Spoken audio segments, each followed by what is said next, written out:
ఏళ్ళకు ఒకసారి గోదావరి పుష్కరాలు వస్తాయి, అప్పుడు నేనే ముఖ్యమంత్రి. మొన్న గోదావరి పుష్కరాలు 14 తర్వాత వస్తే అప్పుడు నేనే ముఖ్యమంత్రి. ఇప్పుడు మూడోసారి పుష్కరాలు వస్తే మళ్ళా ముఖ్యమంత్రిగానే పుష్కరాలు చేస్తున్నాం. ఇది చూసినప్పుడు ఒక సంతోషం, ఎందుకంటే నేను కొత్త సాంప్రదాయానికి శ్రీకారం చుట్టాను. రేపు మార్చి లోపల పోలవరం పూర్తి చేసి జాతికి అంకితం చేసే బాధ్యత తీసుకుంటాం.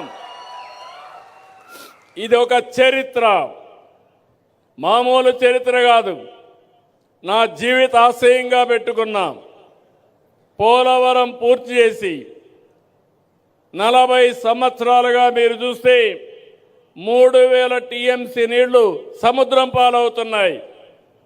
ఇందులో ఒక 200-300 టీఎంసీ మనం ఉపయోగించుకుంటే ఇంకా కరువనే మాట లేదు.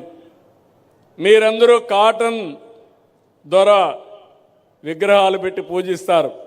దేనికోసం అడుగుతున్నా? దేనికోసం? ధవళేశ్వరం బ్యారేజ్ కట్టాడు, అంతే కదా? ఇన్నేళ్ళైంది, మర్చిపోయారా? ఆయన ఈ దేశం అయింది బ్రిటిష్ తరపున వచ్చాడా లేదా? ఆయన ఎందుకు గుర్తుపెట్టుకున్నాం? మంచి చేశాడు, రైతును ఆదుకున్నాడు, నీళ్లు ఇచ్చాడు. మంచి చేసిన వాడు ఏ దేశమైనా గౌరవించాలనేది మన సాంప్రదాయం. అవునా కాదా అని మిమ్మల్ని అడుగుతున్నా. ఇప్పుడు నాకు ఎంత ఆనందం అంటే, నేను పోలవరాన్ని ఒక యజ్ఞం మారిగా ప్రారంభించాను. సోమవారం పోలవరం చేసుకున్నా. 2019లో ఓడిపోకపోతే 2021లో పూర్తి అయిపోయేది. ఇప్పుడు ఏమైంది? పోలవరం గోదావరిలో ముంచేశారు. అప్పట్లో మళ్ళీ వచ్చాం. 4400 కోట్ల రూపాయలతో పనిచేసినటువంటి డయాఫామ్ వాళ్ళు పోతే నేను వస్తానే మళ్ళీ కేంద్రం కూడా ఒప్పుకొని 1000 కోట్లు పెట్టి మళ్ళా డయాఫామ్ వాళ్ళు కట్టాం. ప్రాజెక్టు కాస్ట్ పెరిగింది, అయినా కూడా పూర్తి చేస్తున్నాం. అయితే ఈరోజు మీరు గుర్తుపెట్టుకోవాలి, పోలవరం ఆంధ్రప్రదేశ్ రాష్ట్రానికి జీవనాడి. ఇది ఒక వరం అని మరొకసారి మీ అందరికీ విజ్ఞప్తి చేస్తున్నా. రాబోయే రోజుల్లో గోదావరి జిల్లాలకి, పాత గోదావరి జిల్లాలు ఇప్పుడు 5 జిల్లాలైనాయి. ఈ 5 జిల్లాల్లో ఎక్కడా నీటి ఎద్దడి లేకుండా చేసే బాధ్యత ఈ ప్రభుత్వానిదని మరొకసారి విజ్ఞప్తి చేస్తున్నా. నాకు ఎంత కమిట్మెంట్ అంటే, పోలవరం విషయంలో నేను ముఖ్యమంత్రి అయ్యే రోజున 7 మండలాలు తెలంగాణలో ఉన్నాయి. ఆ 7 మండలాలు తెలంగాణలో ఉండుంటే ఆనాటి ప్రభుత్వం ఒప్పుకోకపోతే పోలవరం కట్టే పరిస్థితి లేదు.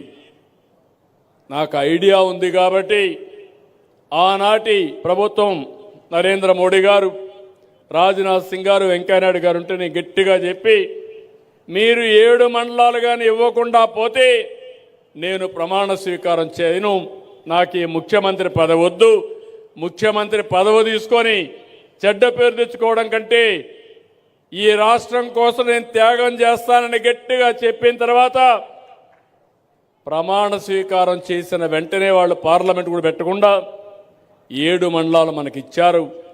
అది ప్రారంభం. పోలవరం పూర్తి చేయడానికి శ్రీకారం. ఈరోజు మీరు ఒక్కసారి చూస్తే ఎన్ని ఇబ్బందులు కలిగించినా ఇక్కడే రామానాయుడు, అప్పుడు కాటన్ దొర చేస్తే ఇప్పుడు రామానాయుడు ఇక్కడ మంత్రిగా ఉండి ఆయన ఆధ్వర్యంలో ఈ ప్రాజెక్టు పూర్తవుతుంది.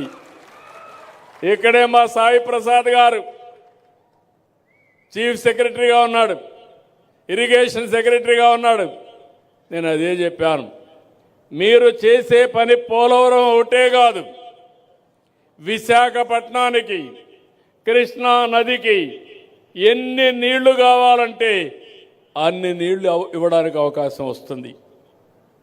అక్కడి నుంచి వంశధార తీసుకెళ్తాం, ఇక్కడి నుంచి నల్లమల సాగర్ తీసుకెళ్తాం. నేను నిన్న కూడా ఒక మాట అన్నాను, ఎందుకు అనవసరంగా తెలుగు జాతి మధ్య విద్వేషాలు పెట్టుకుంటాం? నీళ్లు సముద్రానికి పోతున్నాయి. ఇప్పుడు పెద్ద వీరుడు బయలుదేరాడు, రాయలసీమ లిఫ్ట్ ఇరిగేషన్ అంట. నీళ్లు కావాలన్నా గొడవలు కావాలంటే మాకు నీళ్ళొద్దు, గొడవలే పెట్టుకుంటామనే రకం వీళ్ళంతా. నేను ఒకటే చెప్తున్నాను, నాకు కావాల్సింది గొడవలు కాదు, నా జాతి ప్రయోజనాలు, తెలుగు జాతి ప్రయోజనాలు, నన్ను ఎన్నుకున్న ఆంధ్రప్రదేశ్ రాష్ట్ర ప్రయోజనాలు